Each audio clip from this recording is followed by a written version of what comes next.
New ration card apply 2025 आपण मात्र 3 दिन भितर आपण मानू राशन कार्ड मिलिबो।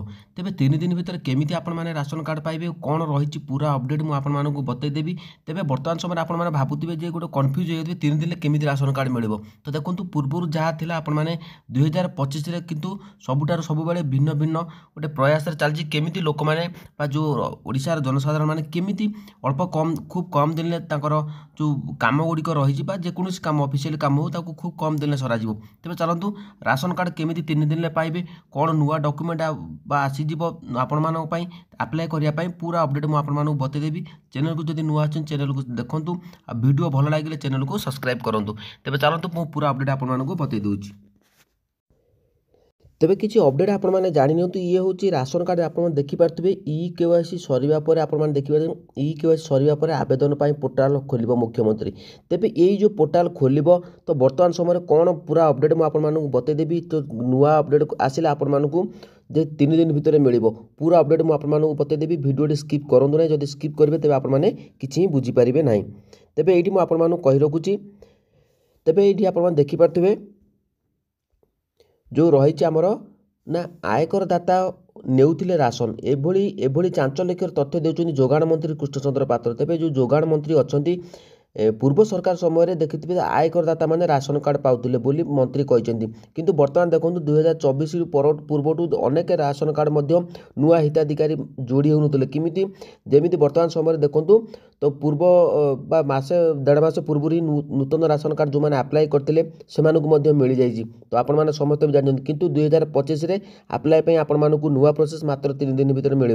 तेबे वीडियोटी आपण मानकु कहि रखुची वीडियोटी पूरा देखंतु आपण माने बुझी पारिबे। तेबे एठी आपण माने देखि पारथुबे। तेबे ये देखिपे जो मंत्री कहते प्राय 4 लाख आयकरदाता राशन नौते ए नहीं विभाग पक्षर तथ्य पहुँची। तेबे जो मैंने राशन कार्ड पाउले से टिकसदाता दौले देखो 4 लाख। तो देखिपे 4 लाख रोच आयकरदाता बर्तमान राशन कार्ड में नौते से ना कटिज से जो ना कटो। तेबे ये आप देखिपे कौन रही पूरा तथ्य आसवा पर से राशन कार्ड रू बाद दिज्व मंत्री कहते। ये आप देखिपे ताको बाद दिया जाइए। जो 4 लाख राशन कार्ड अच्छी से 4 लाख राशन कार्ड जो मैंने टिकसदाता अच्छा जो मैंने चले चली भल अच्छी से राशन कार्ड कटिज। तो आपण मैंने भावुए केमी 3 दिन में पाइबे तो मुझे बतईदेवी। तेबे ये आप देखिपे जो हिताधिकारी को इ केवाईसी करने को बाध्य। तो कहूँ अनेक हिताधिकारी अच्छा बर्तमान इ केवाईसी कले राशन कार्ड कटिज जेहेतु से इ केवाईसी पारना। तो सही गोटे भय रही काले आम इ केवाईसी कले राशन कार्ड कटिज निश्चित भाव में इ केवाईसी कले ही राशन कार्ड आपण कटार 100% चांस रोज। कारण जो मैंने योग्य हिताधिकारी अच्छा से भी एपर्यंत पाईना राशन कार्ड नथिले कौन योजना भी आपण मानकु मिलबनी।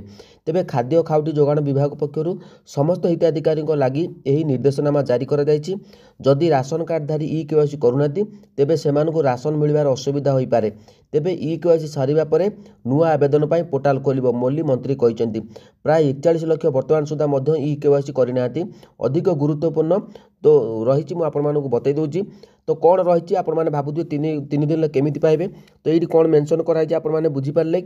तो देखो 41 लाख वर्तमान सुधा इ केवाईसी करना। जो 41 लाख मध्य अनेक हिताधिकारी 20 ରୁ 25 लाख हिताधिकारी अच्छा जो मैंने कि राशन कार्ड पाइबापी योग्य नुहे से राशन कार्ड पाउले। तो या बड़ अपडेट आउ कि ना मुझे कही रखू। तेबे आपण मानकु किछिटा परिवर्तन हो पारे कौन परिवर्तन हो पारे मुझे बतई दूँ। तो देखो ये जो अप्लाई न्यू कार्ड उपर आम जो अप्लाई करवा कौन मुझे कही 3 दिन भीतर कार्ड मिल। तो देखो ये जो डिस्ट्रिक्ट रही ब्लॉक विलेज रही पिन कोड रही बेनिफिशियरी डिटेल्स रही आपण मानकर ये जो डॉक्यूमेंट गुड़िक देवे। तो आगुरी जहाँ डॉक्यूमेंट थिला ता पुणी चेंज होवार संभावना रोचे 100% चांस रोचे। कारण जिते नूतन सरकार गठन हो किसी ना कि परिवर्तन हो। तो आपण मैंने डॉक्यूमेंट गुड़िक नुआ डॉक्यूमेंट आसी जापे जेते दूर मो पाखे अपडेट अच्छी। तो नुआ नूतन अप्लाई करवा क्षणी तो आपण मानकु डॉक्यूमेंट किछिटा परिवर्तन आसीपारे। तो आगुआ सब सतर्क रही था। कारण मुझे जेकोसी मुहूर्त आपण वीडियो नहीं आसबि। कारण ये आपण सरकार जेहेतु जो कृष्णचंद्र पात्र कहते नुआ अप्लाई केबे हम ना जो मैंने इ केवाईसी करना इ केवाईसी सरला से राशन कार्ड कटिज। तो सही बोधे फेब्रुआरी मास ही आपण मानकु नुआ राशन कार्ड पाई अप्लाई करें 2025।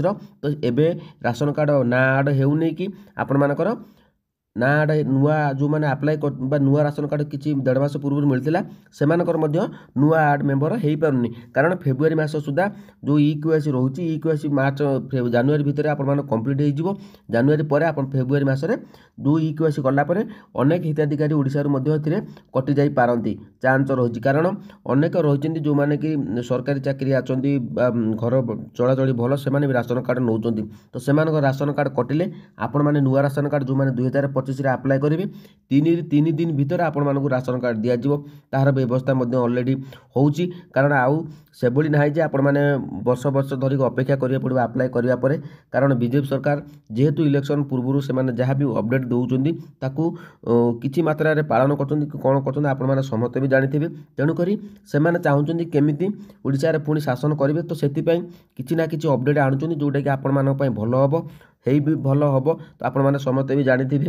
ତ କ'ଣ ଭଲ ହେବ ଆପଣମାନେ ବି ଅନୁମାନ କରିଥିବେ। କିନ୍ତୁ ରାସନ କାର୍ଡ଼ ପାଇବା ପାଇଁ ଏବେ ଆପ୍ଲାଏ ହେଉନି, 2025 ପାଇଁ ସାଇଟ୍ ଖୋଲିଯିବ ବୋଧେ ଫେବୃଆରୀ ମାସରେ ଓପନ୍ ହେବ। ତ ଓପନ୍ ହେଲା ପରେ ମୁଁ ଆପଣମାନଙ୍କ ପାଇଁ ତା ପୂର୍ବରୁ ଭିଡ଼ିଓ ନେଇ ଆସିବି କ'ଣ ଡକୁମେଣ୍ଟ ଦରକାର। ତେବେ ଅଲଗା ନେକ୍ସଟ ଭିଡ଼ିଓ ଦେଖିବା ପାଇଁ ଚ୍ୟାନେଲକୁ ସବସ୍କ୍ରାଇବ୍ କରନ୍ତୁ, କାରଣ 3 ଦିନ ଭିତରେ ଯେଉଁମାନଙ୍କର ରାସନ କାର୍ଡ଼ ଦରକାର ନିଶ୍ଚିତ ଭାବରେ ପଣ୍ଡାକେ ଭିଡ଼ିଓ ତରଫରୁ ଆପଣମାନଙ୍କୁ ଅପଡ଼େଟ୍ ଦିଆଯିବ କେମିତି ଆପଣମାନେ ରାସନ କାର୍ଡ଼ ଖଣ୍ଡିଏ ପାଇପାରିବେ। ଯଦି ଅପଡ଼େଟ୍ ଗୁଡ଼ିକ ଆପଣମାନଙ୍କୁ ଭଲ ଲାଗିଲା ତ ଚ୍ୟାନେଲକୁ ସବସ୍କ୍ରାଇବ୍ କରନ୍ତୁ, କାରଣ ଯାହା ବି ମୁଁ ଅପଡ଼େଟ୍ ଦେଇଛି ଆଜି ପର୍ଯ୍ୟନ୍ତ ଆପଣମାନେ ସମସ୍ତେ ବି ଜାଣିଥିବେ କୌଣସି ଅପଡ଼େଟ୍ ଏପର୍ଯ୍ୟନ୍ତ ଗୋଟେ ବି ମିଛ ବା ପ୍ରଚାର ନାହିଁ ମୋ ଚ୍ୟାନେଲରେ, ଆପଣମାନେ ଜାଣିଥିବେ। ତ ଯଦି ଭଲ ଲାଗିଲା ଚ୍ୟାନେଲକୁ ସବସ୍କ୍ରାଇବ୍ କରନ୍ତୁ। ରାସନ କାର୍ଡ଼ ଯଦି ଦରକାର ଆପଣମାନଙ୍କୁ ଆଗାମୀ ଦିନରେ, ତେବେ ଭିଡ଼ିଓ ଗୁଡ଼ିକ ଆପଣମାନେ ଦେଖନ୍ତୁ, ଚ୍ୟାନେଲକୁ ସବସ୍କ୍ରାଇବ୍ କରନ୍ତୁ।